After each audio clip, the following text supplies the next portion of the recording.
I hadn't seen Ryan in over a year. We grew up next door to each other, but after high school, life just pulled us in different directions. He went off to some art program in Oregon. I stayed behind, took a job at the plant, and tried not to drown in the routine. So when he texted me out of the blue last week, "Yo, Logan, you around next Friday? Let's catch up. I'm home for a bit." I didn't even hesitate. Friday rolled around, and I drove over just before sunset. Same neighborhood, same cracked sidewalks, but something about the air felt different. Thicker, like the street was holding its breath. Ryan's house was just as I remembered. 2 stories, faded green paint, crooked mailbox. But now, all the windows were dark, except one. His room upstairs had the light on, warm and flickering. He opened the door before I could knock, grinning. Same goofy energy. "Dude," he said, pulling me into a hug. "You look exactly the same." I laughed. "You look tired." "Art school," he said, "and jet lag." Inside, not much had changed. The same carpet, same hallway, but the air smelled like varnish and old paper. Maybe his dad was still into model ships. We spent the evening talking in his room, swapping stories, eating takeout straight from the containers like we were 16 again. It was good, easy, but around midnight, things shifted. Ryan leaned back in his desk chair, tapped a pen against his knee, and asked, "You remember that old crawl space in the closet?" I blinked. "The one under the stairs?" He shook his head. "No, not that one. The little square hatch in my closet floor. You helped me open it once. We dropped a flashlight down, but it died. Remember?" I didn't, but something in his voice made my skin prickle. "It's still there," he said. His eyes flicked to the closet door behind me. I never looked inside again. I turned. The closet door was closed, but slightly crooked, like it didn't want to stay shut. "You ever hear stuff from it?" I asked, half joking. Ryan shrugged. "Not really, but I always felt weird sleeping here after that. Like something's still down there, waiting." A long silence. Then, without a word, Ryan stood up, walked over, and opened the closet. Creak. Inside was cramped, full of coats and boxes. But there, near the back, was a square outline in the floor. Dusty, wooden, faint metal ring in the center. He knelt and brushed the dust away. "I found this old camera at a thrift shop last week. Thought maybe we could lower it down. See what's inside." He pulled out a rig, camera, battery pack, cord. Looked like he'd been planning this. "Tonight?" I asked. He nodded. "I just want to know." Once. I should have said no, but I didn't. Instead, we spent the next 20 minutes attaching the camera to the cord and rigging up a counterweight system with books and a coat hanger. Honestly, it was kind of impressive. We turned off the lights, left only the laptop on. The camera fed directly into it. Ryan lifted the hatch. A wave of cold air drifted out, dry and still, like a basement sealed for decades. "Smells like old coins," I muttered. He chuckled nervously. "Or bones." We laughed, but only once. He lowered the camera down slowly, letting it dangle and spin. The feed flickered, gray walls, cobwebs, darkness. Then, something moved. Just a flash. A blur of motion in the corner. We froze. "Did you see that?" I whispered. Ryan nodded. "Back it up," he said, grabbing the mouse. The footage stuttered. Played again. The frame showed a dark, empty space. Then, something pale. A shape, like a hand, pressed to the camera. From behind. We yanked it up. The cord jerked. But the weight had changed. Something was holding it. Ryan pulled harder, and the camera came flying up like it had been released. It was hot to the touch. I swear I heard something in the dark below. Like breathing. Wet. Slow. We slammed the hatch shut. Bolted the closet. Pushed Ryan's dresser over it. Neither of us said anything for a minute. Then Ryan whispered, "I shouldn't have brought it up." And I said, "I shouldn't have come over." That night, we tried to sleep. Lights on. TV playing static. Both of us fully dressed. But at 3:17 a.m., I woke up to the sound of footsteps. Not from above. Not from the hall. From under the floor. I didn't open my eyes at first. You ever get that feeling in the middle of the night, where your body knows something's wrong before your brain does? That cold, vibrating stillness, like the world just paused for something awful? That's what I felt. Lying on Ryan's floor, half wrapped in a blanket, heart racing in my ears. The footsteps were faint, but deliberate. Not the creak of an old house. Not plumbing. Footsteps. Under the floorboards. Slow. Dragging. And worst of all, coming closer. I opened my eyes just a sliver. Light from the TV cast static shadows on the ceiling. The closet was still blocked by the dresser. Ryan was asleep, his back to me, breathing steady. I stared at the floor beneath me, listened, counted. 1, 2, 3 steps, then silence. I sat up slowly, carefully. My legs were numb, my mouth dry. I didn't want to move. I didn't want to wake him, but something in me whispered, "It knows you're awake." That was enough. I nudged Ryan hard. He jolted up like he'd been drowning in a dream. "What?" "Listen," I whispered. He sat still, eyes wide. Then we both heard it. 3 knocks, coming from beneath the floor, right below where we were sitting. We jumped to our feet. Ryan ran to the closet, shoved the dresser aside. "Dude, what are you doing?" I hissed. He didn't answer, just stared down at the hatch, his hands trembling. The knocks came again, louder, slower. 1, 2, 3. Then a voice, not loud, but close, like someone whispering through a wet sponge. I couldn't make out the words. Neither could Ryan, but we both knew what it was saying. "Let me out." Ryan backed away. "We need to go. Right now." I didn't argue. We grabbed our phones and keys and bolted down the stairs. But halfway down, something hit the wall behind us. A loud thump. The entire house shook. Plaster cracked above the stairwell. "Go," Ryan yelled. We rushed into the kitchen, only to stop dead. The back door was open, wide, and the snow outside? Untouched. No footprints in, no footprints out. Just empty white and cold silence. Ryan slammed the door shut, locked it twice. We turned and saw something moving upstairs. Not a shadow, not a trick of light. A shape, tall, pale, standing at the top of the stairs. It didn't move, didn't run, just stood there, watching. Ryan whispered, "That's not possible." It was under the floor. I couldn't speak. The lights above us flickered. Once, twice, then went out. For maybe 10 seconds, the only light was from the hallway nightlight. But when that blinked off to it, the darkness swallowed everything. We pressed ourselves against the cabinets, breathing hard. Then, creak, the stairs, one step at a time, coming down. Ryan reached for the drawer, pulled out a flashlight, turned it on. Empty stairs. Nothing there. He swept the beam up and down. Nothing. And then, tap, tap, tap, behind us. We turned the light to the window over the sink. There, pressed against the glass from outside, was a face. Pale, blurry, mouth open, eyes wide and empty. Then it vanished. Ryan dropped the flashlight. It cracked on the tile, and the beam died. We stood in pitch black, frozen, until we heard, "Ryan." A voice. "Hi." Thin. "Ryan, I can see you." He gasped. "That's my voice. That's my voice from the camera." I grabbed his arm. "We're leaving. Now." We ran to the front door. But when we opened it, it was morning. The sun was up. Birds were chirping. Cars drove down the street like nothing had happened. I turned back. The house was silent. Still, like it had been sleeping. We left that morning. Didn't look back. Didn't talk during the drive. Didn't sleep that night either. But the next day, Ryan texted me. "Logan." I checked the footage. There's more. We didn't see all of it. And then, 1 minute later, "Come back tonight. Please. I need you to see what it recorded."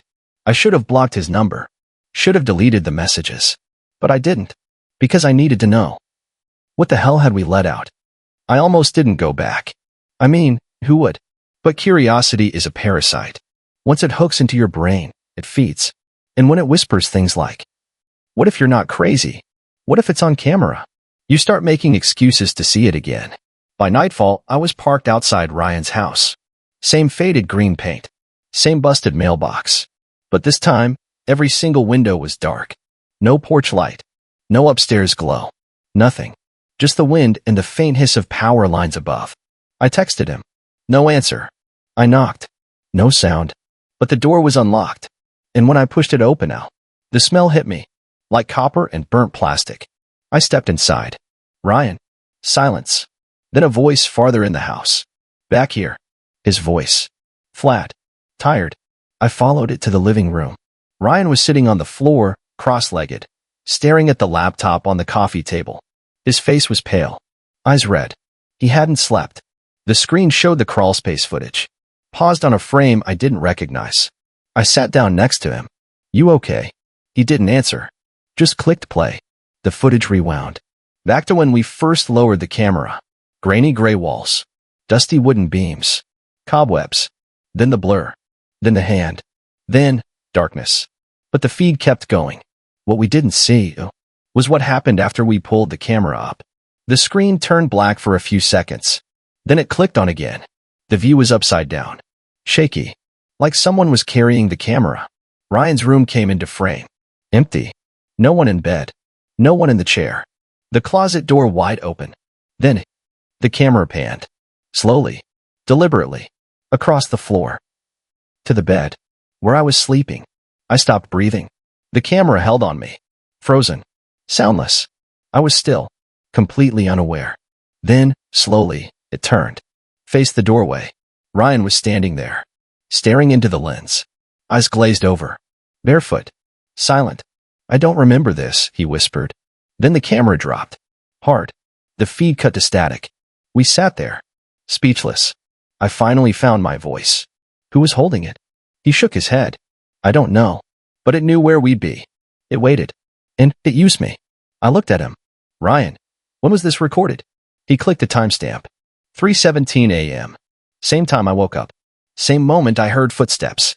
Logan, he said quietly. I've been watching it on repeat. There's something else. He pulled up a new file. Audio only. From the mic on the camera, he explained. He hit play. At first, nothing. Just faint static. Then breathing. But not normal breathing. Heavy. Wet. Like someone gurgling through mud. Then came a voice. But not human. Distorted. Gravelly. Like rust scraping against bone. It said. One out. One still sleeps. One remembers. I felt cold spread through my chest. My skin crawled. Ryan paused the file. I think. It wasn't just watching us, he said. I stood up. Ryan, whatever this is, we need to leave. He looked up at me. No. It's too late. He reached behind the couch and pulled out the camera. But it was wrong now. Melted plastic. Cracked lens. The cord frayed and twitching like a cut nerve. He held it like it was sacred. I didn't bring this up from the crawl space. I backed away. You said we pulled it up. He shook his head. No. It was on my pillow this morning. I ran upstairs. His room was ice cold. Frost on the window, even though it was 50 degrees outside. The closet was shut, but the air tasted metallic. Like blood. I turned back and saw my name scratched into the wood of the closet door. Logan. Fresh. Deep. Like it had just been carved. I opened the door. The hatch was gone. Just smooth floorboards. No seams. No ring. No latch. Ryan. I shouted. But he was gone. I ran downstairs. The living room was empty. Laptop off. Camera gone. Front door wide open. Snow falling outside, though it hadn't snowed in weeks. I stepped out. Street was empty. Silent. But then, footprints. Leading away from the house. 2 sets. One barefoot. One mine. And in the distance, something moved between the trees. I ran back to my car. Started the engine. Locked the doors. And sat there. Watching the house. Waiting for Ryan to come back. But he didn't. Just the wind. And the shape. Standing in the upstairs window. Watching. Smiling. Like it had been waiting the whole time. I didn't drive home that night. I sat in my car across the street until the sun came up. Never took my eyes off the upstairs window. That shape never moved. It just stood there. Frozen. Watching. Like it knew I was still waiting. By 6:12 a.m., it vanished. Not slowly. Not subtly. Just gone. Like a channel had been changed. I finally drove away. Hands trembling. Mind buzzing. But when I got home, I didn't go inside. I just sat on the porch. Because something felt off. Like my house didn't recognize me anymore. Like it was pretending. Eventually, I went in. Showered with the curtain open. Slept with every light on. Didn't dream. Didn't move. And then, I got a voicemail from an unknown number. I hit play. It was Ryan's voice. But he sounded strange. Detached. Flat. Logan, don't come looking. I remember everything now. It's not about what we let out. It's what we invited in. Then a long pause. The camera still works. But it doesn't need it anymore. Static. Then a second voice. Not his. Low. Cracking. Whispered through something wet. It said, one saw. One returned. One must stay. I dropped the phone. It shattered on the tile. I didn't bother picking it up. The next night, I woke up at 2:17 a.m., an hour early, and I was standing in the living room, barefoot, facing the sliding glass door. The lock was undone, curtains wide open, and outside, snow. It was falling gently, but it wasn't cold in the house. In fact, I was sweating. I reached for the curtain to close it, and something moved. A shape. On the lawn. Just barely visible. It was crawling. Not on hands and knees. On elbows. Its limbs bending the wrong way. Dragging itself across the yard like something broken trying to return. And it was coming toward my house. I backed away. Fell. Scrambled to the hallway. When I looked again, it was gone. But on the glass, a handprint. Upside down. Smeared. As if it had pressed its face to the window, hanging from the ceiling. At sunrise, I got another message. Not a call this time. An email. No subject. No body. Just an attachment. A still image. From Ryan's camera. It was a photo of me. Sleeping. Taken from inside my own bedroom. From above my bed. And in the corner of the frame was a hand. Clutching the ceiling. Its fingers were too long. Far too long. I tried deleting the file. It wouldn't go. Every time I clicked delete, it copied itself to another folder. Then my wallpaper changed. Same image. But now I was awake. Eyes wide. Mouth open. Screaming. Except I never remembered that moment. And the timestamp said tomorrow. I drove to Ryan's house that afternoon. I don't know what I expected. Answers? Closure? Maybe just proof I hadn't completely lost my mind. But when I got there, the house was boarded up. Windows sealed. Yard overgrown. Mailbox gone. No car. No lights. I stepped out and walked to the front porch. There, spray painted on the door, were 3 words. You are next. I should have run. Instead, I checked the side window. Broke it with a brick. Crawled through. Inside was dust. And silence. But the house wasn't abandoned. It was arranged. Too neatly. Like someone had cleaned up, but only for a visitor. All the furniture was covered in plastic. Except for the stairs. Footprints led up. Only one direction. Only one set. Barefoot. I followed. Up to Ryan's old room. Door closed. Something written in marker. Do not open. Even if it cries. I opened it anyway. The room was empty. The closet was open. The hatch was back. Exactly where it had been. No dust. No lock. No scratches. It was waiting. And from inside, I heard my voice. My own voice. Sobbing. Begging. Please. I don't belong here. You have the wrong one. Let me go. I staggered back. Fell against the wall. A mirror cracked behind me. And in the reflection, I saw myself. But not me. My reflection was smiling. I wasn't. Its mouth was wide. Too wide. And its eyes were bleeding. I ran. Out of the room. Down the stairs. Back through the broken window. And behind me, from deep in the house, I heard it again. That same voice. That thing wearing Ryan's voice. Whispering. It doesn't matter anymore. You opened the hatch. That's all it needed. I didn't go home. I checked into a motel. Slept with the door barred. Chair against the handle. Didn't dream. But when I woke up, there was a note slipped under the door. Written in my own handwriting. Don't run. It already knows where you'll go. The camera is still rolling. Smile. I burned the note. Didn't care if it was mine. Didn't care if it meant anything. I lit it in the motel's sink, flushed the ashes, and stared into the mirror until I couldn't recognize my own face anymore. 3 hours later, I checked out. The clerk asked if I'd enjoyed my stay. I didn't answer. I didn't know how. I drove. No music. No destination. Just asphalt, trees, and a gut-deep itch behind my eyes like I hadn't blinked in days. I kept thinking, maybe if I outran it. Maybe if I crossed state lines, or changed my name, or just stopped thinking about that crawl space. Maybe it would lose interest. But it didn't. It followed. That night, I stayed at my brother's place 2 towns over. He was out of town. Left the key under the mat. I didn't tell him I was coming. Didn't turn on the lights. Didn't unpack. I just sat in the guest bedroom, staring at the closet door. And around 2:30 a.m., I heard the floor creak. From the other room. Not the hallway.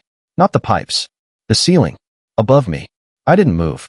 Not even when the closet door clicked open behind me. So slowly, the air shifted before the sound reached my ears. There was nothing inside. At first. Then, a whisper. Soft. Wheezing. There you are. I woke up in the yard. Face down in the dirt. Mouth full of dry leaves. The house was locked. Lights off. When I looked at the windows, every single one had been covered from the inside, with photos of me, sleeping, in the car, on the motel bed, on my brother's couch. One was from last night. Me, sitting at the desk in the guest room, staring at the closet. In the corner. That thing. Not in focus. Not quite visible. Just a suggestion of too many limbs and a face stretched too wide. I went to the cops. Told them someone was following me. That someone had broken into multiple houses, left messages, planted cameras. They took a statement. Asked if I was on anything. I wasn't. At least not the kind they meant. They said they'd call me. They didn't. But someone else did. Another blocked number. I almost didn't answer. But the voice on the other end wasn't Ryan's this time. It was mine. Only not recent. Younger. Maybe high school. It said, "Logan, remember the crawl space? You promised you'd never open it again." Then a pause. "You broke the promise." That's how it got out. That's how it knew your name. Click. I dropped the phone. Again. I tried to remember. Dig through memories like brittle leaves. There was a crawl space. At Ryan's. Years ago. We were maybe 12. We dared each other to open it. Dropped a flashlight down. Heard it clatter. Something moved back then too. But we never told anyone. And I'd forgotten. No. I forced myself to forget. Because what came next was worse. Ryan had disappeared for 3 days. Found wandering miles away, barefoot, covered in scratches. Didn't speak for weeks. I thought it was trauma, or a game that went too far. But maybe it was something else. Maybe he didn't come back alone. I went back to the house one last time. Not Ryan's. Mine. I don't know why. Maybe to say goodbye. Maybe because it's where it wanted me to be. The door was unlocked. Inside was empty. Silent. Except for the bedroom. Where the TV was on. Playing footage from the camera. Not just the crawl space anymore. Everything. Me in the motel. Me running. Me staring into the mirror. And the final clip. Me right now. Standing in the living room. Being filmed. I turned around. No one there. But the air rippled. Like heat off pavement. And then, I remembered. It wasn't Ryan who opened the crawl space. It was me. I pushed for it. I begged him to help. And when we saw the hand, I smiled. Because it was mine. That night, I slept in my own bed for the first time in weeks. No lights. No fear. Because I finally understood. I had never really left the crawl space. I had stayed behind. And whatever came out wearing my face was just me. I woke up to a knock on the window. It was Ryan. But not him. Too tall. Eyes wrong. Mouth stretched from ear to ear. He held the camera. And behind him, shadows. Moving. Reaching.